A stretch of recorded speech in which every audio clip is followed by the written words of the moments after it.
안녕하세요. 제가 전편에는 감정을 내가 이렇게 부정적으로 생각하고 억압하거나 외면하면 어떻게 되는지에 대해서 얘기했고, 왜 이렇게 우리나라 사람들이 특히 감정에 대해서 부정적인가에 대해서 한번 얘기 나눠봤어요. 저는 기본적으로 사람한테 있는 거는요, 다 필요하다고 생각을 해요. 그래서 감정도 부정적인 감정과 긍정적인 감정이 있을 때 이런 긍정적인 감정만 좋은 게 아니라 이런 부정적인 감정도 다 필요하다고 생각을 하거든요. 근데 많은 분들이 특히 이 부정적인 감정에 대해서 되게 거부감이 들어 하세요. 누군가가 나한테 부정적 감정을 얘기할 때 어떻게 해야 될지도 모르겠고 부담되고, 그리고 나는 그런 부정적인 감정을 나누고 싶은데 상대방이 점점 나를 부담스러워하고 멀리하는 것 같아서 안 하게 되고, 그래서 여러분들이 이번에 이런 시간을 통해서 이 부정적 감정에 대해서 다른 각도로 보게 되고 좀 더 긍정적인 시각을 갖게 되기를 바라는 게 저의 바람입니다. 먼저 이 감정의 역할을 말씀을 드릴게요. 감정은요, 첫 번째, 우리가 생존하는 데 꼭 필요한 시그널을 줘요.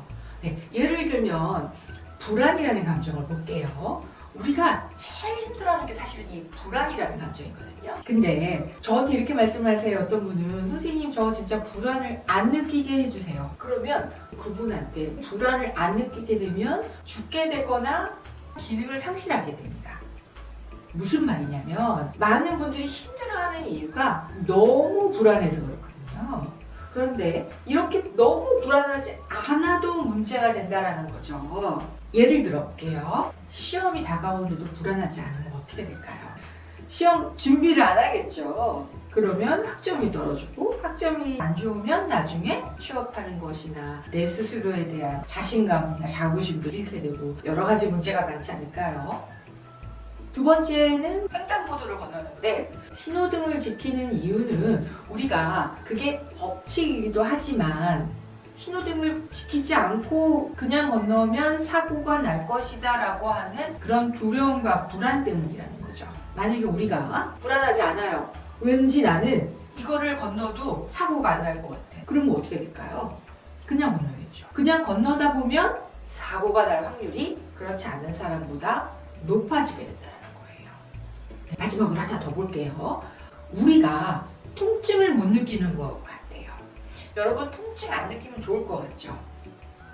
한번 상상해 보시겠어요? 통증을 내가 안 느끼는 사람이라면 뜨거운 곳에 가도 통증을 못 느끼니까 가까이 가서 데이게 되겠죠?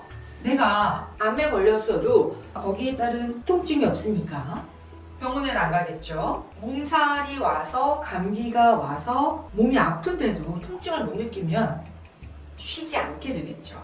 쉬어줘야 내가 병에서 회복될 수 있는 면역력이 높아지는데 쉬지 않기 때문에 그 병이 더 심각해지는 거예요. 마찬가지예요. 감정도.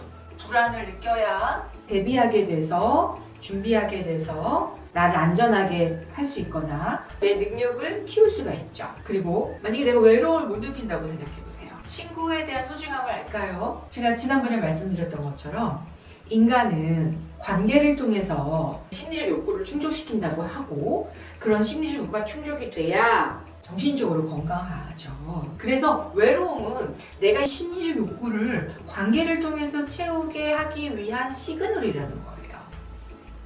근데 내가 그런 시그널을 못 느끼면 어떻게 될까요? 외로움도 못 느껴, 불안도 못 느껴. 그렇게 되면 내가 생존에 굉장히 위협적인 상황이 된다는 거죠. 두 번째 역할은, 감정은요, 내가 이 사람과 연결되는 느낌, 정서적 친밀감을 느끼게 해줘요. 그래서 같이 희노애락을 느낄 때 가장 친하게 된다는 거 들어보셨죠? 관계는 즐거울 때보다는요, 힘들 때 힘듦을 같이 나눌 때 더 가까워진다라는 얘기도 했었죠. 그래서 사람들 관계에 있어서 정서적 연결감을 줄 수 있는 굉장히 중요한 도구예요. 그런데 살기 위해서 감정을 외면하다 보면 감정을 못 느껴요. 그러면 상대방이 감정을 막 느끼면서 호소할 때 이상한 거죠.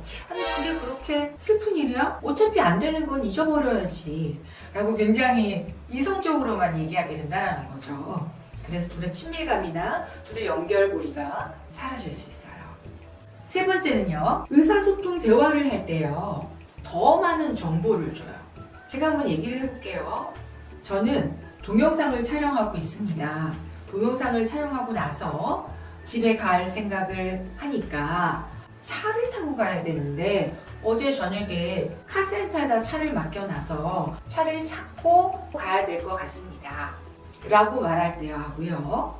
저는 지금 동영상을 촬영하고 있지만 한쪽으로는요 걱정이 많이 돼요. 차를 맡겨놨더니 거기까지 택시를 타고 가야 되는데 택시가 과연 잡힐까? 라는 걱정도 좀 되고요. 마음이 왠지 불안해요. 이건 진짜는 아니에요. 하지만 제가 만약에 여러분과 대화를 할 때 이렇게 정보 스토리만 얘기할 때와 감정을 넣어서 얘기할 때 저의 상황이 다르게 느껴지는 게 좀 느껴지시나요? 그래서 감정을 넣어서 얘기하는 것에는 더 많은 정보가 있기 때문에 오해의 여지가 줄어들고 훨씬 더 많은 정보가 들어옵니다. 마지막으로 감정의 중요한 역할 중에 하나가 의사결정이나 뭔가 선택할 때 큰 역할을 해요. 많은 분들이요, 오히려 의사결정을 하거나 선택을 할 때 감정이 개입이 되면 안 된다! 이런 말씀을 많이 하세요. 근데 한번 생각해 볼까요? 사실은 어떤 거를 선택하고 결정을 할 때요, 대체로 비생비생한 게 되게 많아요. 이거를 선택하면 이걸 선택한 대로 장단점이 있고요. 이거를 선택하면 이걸 선택하는 대로 장단점이 있어요. 그렇기 때문에 정말 어떤 걸 해야 될지 모를 때가 있어요. 이거를 선택할 때 그 기분을 생각한다든지 그 선택한 이후의 상황을 상상해 보면서 그 감정을 느낄 때, 이렇게 감정을 더 느끼면서 선택을 할 때 오히려 내가 분명해집니다.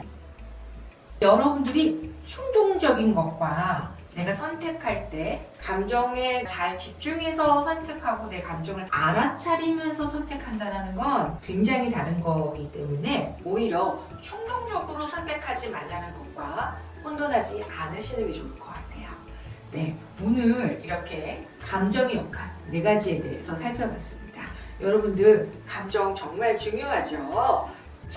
감정에 대해서 조금 더 관심을 가져보는 계기가 되었으면 합니다. 네, 감사합니다. 행복의 기술은 여러분과 더 행복해지기 위한 채널입니다. 궁금한 것이나 나누고 싶은 이야기가 있으면 댓글로 남겨주시고, 주변에 영상을 함께 나누고픈 분이 계시면 공유하셔서 다 같이 더 행복한 세상을 만들어 갔으면 합니다. 구독과 좋아요는 영상을 제작하는 데 큰 힘이 됩니다.